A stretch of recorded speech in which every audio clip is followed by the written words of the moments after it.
Hola de nuevo, vamos con el tema, la segunda parte del tema uno de vuestro temario, que se corresponde con el tema 2 del libro y una parte del tema 4. En este tema lo que vamos a ver es, no sé si alguna vez os habéis preguntado por qué hay terremotos, por qué hay volcanes, por qué hay montañas, por qué si la Tierra tiene 3.500, más de 3.000, bueno, 4.000 millones de años de antigüedad, prácticamente desde que terminó de formarse la corteza, no es plana si continuamente se está erosionando. Bien, todas estas preguntas, como podéis imaginar, también se las hacen los geólogos. Y vamos a empezar pues por cuando se dieron cuenta que la litosfera, la corteza, está en movimiento, es decir, que los continentes se mueven. Como veis, esta foto es muy antigua, es de principio de los años 20.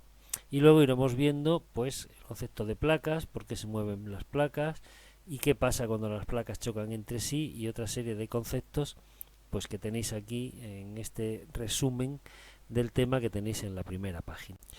Vamos en primer lugar con los antecedentes de cómo se llegó a la conclusión de que la Tierra se mueve.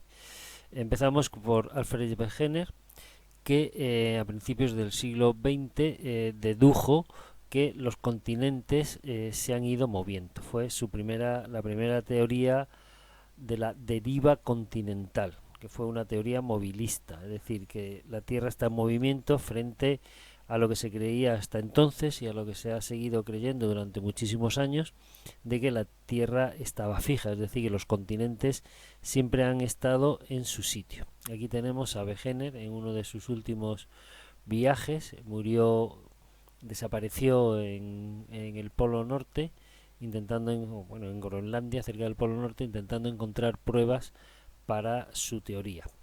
¿En qué se basaba Wegener? Pues se basaba en cuatro tipos de evidencias: pruebas geológicas, pruebas geográficas, paleoclimáticas y paleontológicas.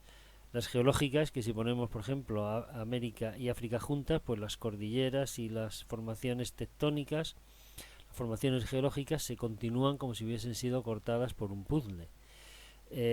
Las geográficas es que los continentes coinciden como un puzzle, ¿de acuerdo? Las paleoclimáticas es, por ejemplo, en la India se han encontrado vestigios de glaciaciones, como si la India hubiese pertenecido al Polo Sur. Y como veis, todos estos vestigios de glaciaciones, si ponemos los continentes juntos, pues se complementan.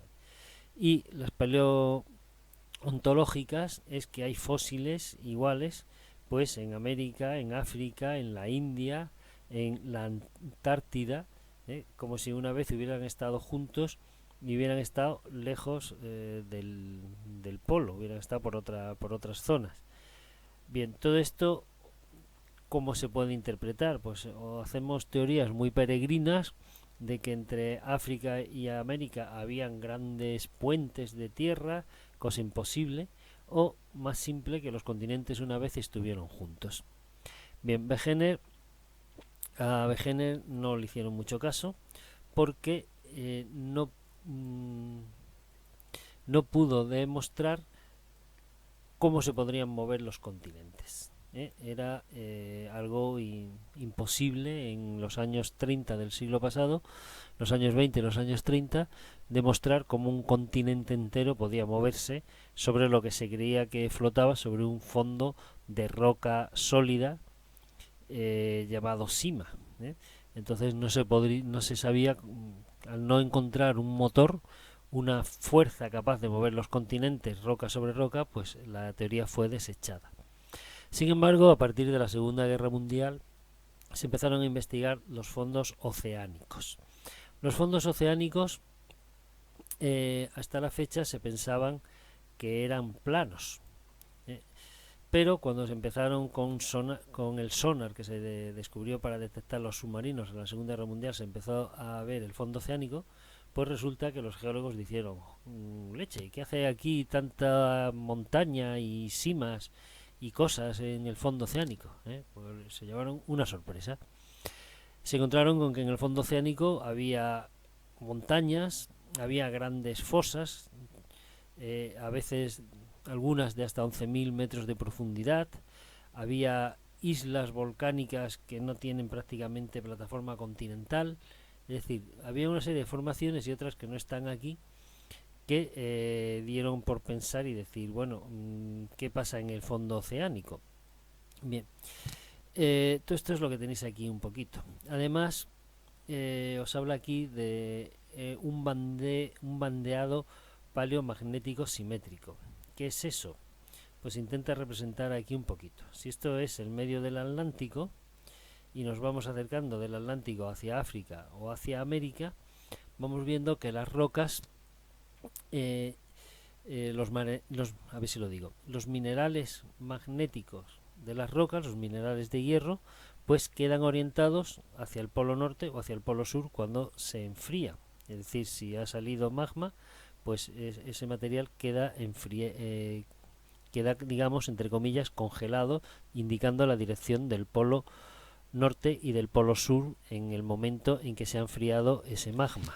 Pues bien, si vamos viendo estos dibujitos aquí con más detalle, vamos viendo que vamos viendo dos cosas. Primera, que conforme nos vamos desde el centro del Atlántico hacia los continentes, las rocas presentan una simetría en cuanto a edad, es decir, estas rocas y estas de aquí tienen la misma edad, estas amarillitas y estas amarillitas tienen la misma edad, etcétera. Y a su vez demuestran que el polo norte a veces, el polo norte que está aquí arriba, a veces ha estado en el sur y el polo sur magnético a veces ha estado en el norte. Y las rocas a ambos lados reflejan esta inversión de los polos.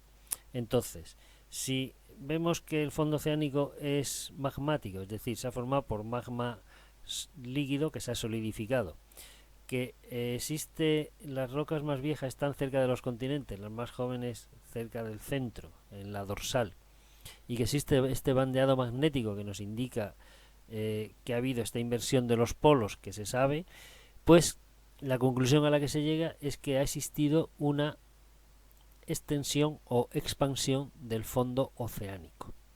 El fondo oceánico, en este caso en el Atlántico, se ha ido haciendo cada vez más grande. Si se ha ido haciendo cada vez más grande, significa que hace unos millones de años, concretamente 200 millones de años, África y América estaban juntas. ¿De acuerdo? Entonces se corrobora la teoría de Wegener. Pero no es exactamente igual. Bien, ¿qué se descubre después? Pues se descubre lo que en la primera parte llamábamos litosfera, es decir, que la primera capa de la Tierra forma una unidad, la corteza y la primera parte del manto, y a eso lo llamamos litosfera. Y existe dos tipos de litosfera, la continental y la oceánica. La oceánica formada prácticamente por rocas basálticas, es decir, rocas formadas por magma que se ha enfriado, y la continental por todo otro tipo de rocas sedimentarias, magmáticas, etcétera, etcétera. La segunda parte que se descubre, que las placas forman una especie de puzzle, que la litosfera forma una serie de placas que a su vez forman una serie de puzzle sobre la superficie terrestre. La litosfera no es una capa continua, sino que está separada en trozos. Cada trozo se le llama placa. Nosotros pertenecemos a la placa euroasiática, veis que hay placas muy grandes. Hay placas más pequeñitas, como la arábica. Ahí está muy pequeñita, no le han puesto el nombre, y se llama Juan de Fuca. Es decir, hay diferentes tipos de placas, unas que son prácticamente de fondo oceánico, otras que son de fondo continental y fondo oceánico. Y la tercera cosa que se descubre es que las placas se mueven. Por aquí se separan, por otros sitios se juntan, etcétera. Entonces, todos estos descubrimientos que se producen a partir de los años 60 prácticamente, pues dan lugar a que a finales de los años 70 se vaya elaborando la teoría de la tectónica de placas. Bien, entonces, ¿qué ocurre? Pues si en unos sitios las placas se separan y en otros sitios las placas chocan, como vemos aquí abajo, pues se tiene que dar una serie de fenómenos para que la Tierra pues permanezca siempre con el volumen que tiene, no puede ni crecer ni decrecer. Por un lado, por donde las placas se separan, se producen las llamadas dorsales oceánicas. Aquí tenemos Europa, África, aquí América, y en medio del océano Atlántico pues tenemos una gran dorsal donde, como vemos, se produce salida de magma, la litosfera se desgarra y se va separando, y por otro sitio pues las litosferas chocan.